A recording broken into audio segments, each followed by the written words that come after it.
राहुल गांधी के लिए सैम पित्रोदा जरूरी या फिर मजबूरी?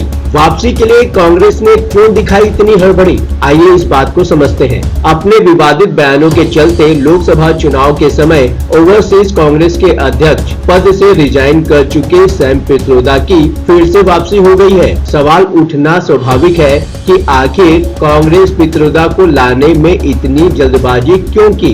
नमस्कार, आप देख रहे हैं न्यूज कॉल 24। मैं हूं आपके साथ सुशील गिरीश। न्यूज कॉल 24 के साथ बने रहने के लिए अभी इस चैनल को सब्सक्राइब करें, फॉलो करें और नोटिफिकेशन में जाकर ऑल का ऑप्शन दबाना बिल्कुल न भूलें। आइए बढ़ते हैं खबरों की तरफ। कई बार ऐन चुनाव के मौके पर कांग्रेस पार्टी के शर्मिंदगी की वजह बने सैम पित्रोदा की फिर से ओवरसीज कांग्रेस के अध्यक्ष पद पर वापसी हो गई है। लोकसभा चुनाव के दौरान अपने 2 बयानों के चलते कांग्रेस की भद पिटवाने वाले पित्रोदा ने खुद पार्टी से रिजाइन कर दिया था, पर चुनाव परिणाम आए अभी महीना भर भी नहीं हुए कि डंके की चोट पर उनकी वापसी हो रही है। सवाल उठना तो लाजमी है कि इतनी भी क्या जल्दी थी उनकी वापसी की? आखिर कांग्रेस पार्टी के लिए उनकी ऐसी क्या जरूरत है? क्या लोकसभा में विपक्ष के नेता बन चुके राहुल गांधी को पार्टी में उचित सलाहकारों की कमी हो गई है, जिसके चलते पित्रोदा की वापसी सुनिश्चित करनी पड़ी? पार्टी के मीडिया प्रभारी जयराम रमेश ने कहा कि कांग्रेस ने पित्रोदा को इस आश्वासन पर लाया है कि वह भविष्य में विवाद पैदा होने की गुंजाइश नहीं छोड़ेंगे। उधर बीजेपी को पित्रोदा के बहाने कांग्रेस पर हमला करने का मौका मिल गया है।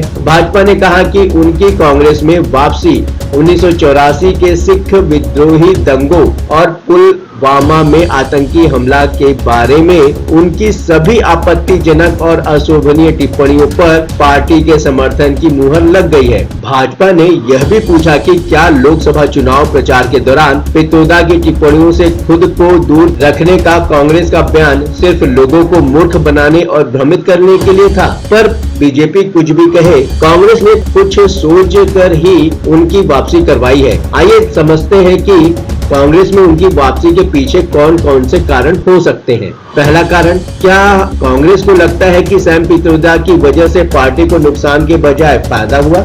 इसमें कोई दो राय नहीं हो सकती कि कांग्रेस को लोकसभा चुनाव में जो बढ़त मिली हुई है या हासिल हुई है, उसके पीछे राहुल गांधी का बार बार दलितों, पिछड़ों और कमजोर तबकों की बात करना हो सकता है। इससे इनकार तो नहीं किया जा सकता कि देश के सबसे कमजोर लोगों को यह महसूस हुआ है कि राहुल गांधी उनकी आवाज बन रहे हैं। यही कारण रहा कि बीजेपी को मिलने वाले पिछड़े और दलित वोट कांग्रेस की ओर शिफ्ट हुए हैं। राहुल गांधी के इर्द गिर्द रहने वालों में सैम पित्रोदा सबसे खास रहे हैं। यह कहा भी जाता है कि राहुल पर जो कम्युनिस्ट विचारों की छाप है, उसके पीछे सैम पित्रोदा का ही हाथ है। वैसे भी सैम पित्रोदा 2019 के चुनाव से ही विरासत टैक्स की बात करते रहे हैं। 2024 के चुनाव के एन पहले उन्होंने फिर विरासत टैक्स की बात की। हो सकता है राहुल गांधी और कांग्रेस को ऐसा महसूस हो रहा हो कि पार्टी को लोकसभा चुनाव में जीत का कारण गरीब समर्थित उनकी रणनीति रही हो।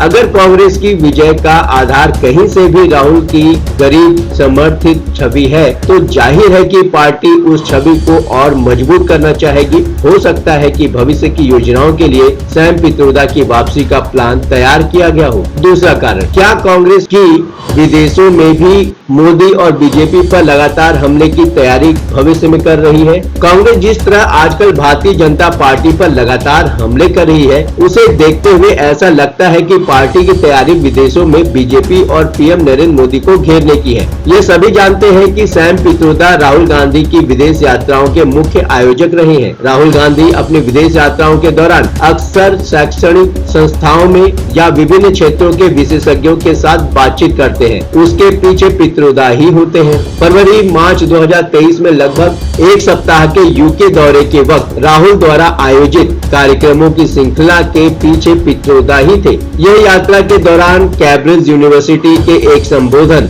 लंदन में चैथम हाउस थिंक टैंक में एक चर्चा और मीटिंग का आयोजन पित्रोदा ने ही करवाया था, जिसमें भारतीय मूल के लेबर पार्टी के सांसद वीरेंद्र शर्मा भी शामिल हुए थे। इन मीटिंग्स में राहुल गांधी ने प्रधानमंत्री नरेंद्र मोदी की जमकर आलोचना की थी, जिसकी चर्चा विदेशी मीडिया में खूब हुई थी। ऐसा लगता है कि कांग्रेस इसी सोच के तहत पित्रोदा की वापसी करवा रही है। इंडियन ओवरसीज कांग्रेस के सचिव वीरेंद्र वशिष्ठ के हवाले से द इंडियन एक्सप्रेस लिखता है कि हमारे संगठन का मुख्य काम कांग्रेस पार्टी और गांधीवादी विचारधारा का संदेश भारत से बाहर फैलाना है। जाहिर है कि पित्रोदा का विदेश में बहुत मजबूत नेटवर्क है, जिसे पार्टी का केंद्रीय नेतृत्व देश के बाहर अपना संदेश फैलाने में फायदेमंद मानता है। पित्रोदा का विदेशों, विशेषकर पश्चिम के अकादमिक हलकों से अच्छा संबंध है। वह पार्टी को विदेशों में कार्यक्रमों की योजना बनाने में मदद करते हैं। राजनयिक समुदाय के भीतर भी उनके अच्छे संबंध है।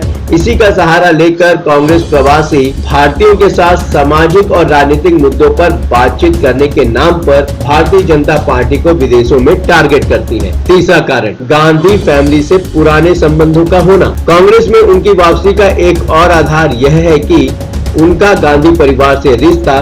पार्टी के एक नेता के हवाले से इंडियन एक्सप्रेस ने लिखा है कि पित्रोदा का महत्व गांधी परिवार के साथ उनके लंबे समय से चले आ रहे संबंधों के कारण है। जब पित्रोदा राजीव गांधी जी के लिए काम करते थे तो वे वेतन के रूप में 1 रुपए लेते थे। पित्रोदा हर सुख दुख में गांधी परिवार के साथ खड़े रहे हैं। जब जब कांग्रेस पार्टी देश में थोड़ी बेहतर स्थिति में है तो वह इस दिग्गज नेता को नहीं छोड़ेगी। ये चीजें कांग्रेस के लिए बहुत मायने रखती है। नेता ने कहा, पूर्व प्रधानमंत्री राजीव गांधी के सलाहकार के रूप में पहली बार कांग्रेस से जुड़ने के बाद वह 1979 में दूरसंचार आयोग के पहले अध्यक्ष बने थे। बाद में पित्रोदा ने 2005 से 2009 तक प्रधानमंत्री मनमोहन सिंह के अधीन राष्ट्रीय ज्ञान आयोग का नेतृत्व किया। 2009 में जब मनमोहन सिंह प्रधानमंत्री के रूप में लौटे तो पित्रोदा को कैबिनेट मंत्री के दर्जे के साथ सलाहकार के रूप में भी नियुक्त किया गया। पित्रोदा का कांग्रेस पार्टी में वापस आना